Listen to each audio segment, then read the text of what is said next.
પણ ઘણા ફ્રોડ એ રીતના કરે છે કે ધોલેરાથી 50-60 કિલોમીટરની આગે પ્લોટિંગની સ્કીમ પાડી છે અને ત્યાં ધોલેરા નામ પર પ્લોટ વેચે છે.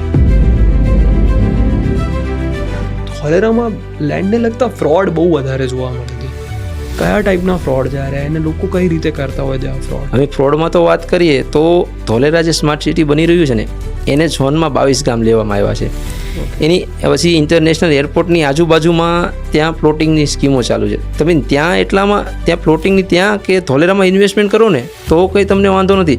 પણ ઘણા ફ્રોડ એ રીતના કરે છે કે ધોલેરાથી 50-60 કિલોમીટરની આગે પ્લોટિંગની સ્કીમ પાડી છે અને ત્યાં ધોલેરા નામ પર પ્લોટ વેચે છે. હવે ત્યાં સમજો કે તમે 10 લાખ રૂપિયા ઇન્વેસ્ટમેન્ટ કર્યા તો તમને આજથી 20 વર્ષ લગી ત્યાં તમને કોઈ જાતનું રિટર્ન નહીં મળે, કેમ કે તમે ઓલરેડી ધોલેરા સ્માર્ટ સિટીથી બહુ દૂર છો અને તમને પ્લોટ વેચવામાં આવે છે ધોલેરાના નામથી.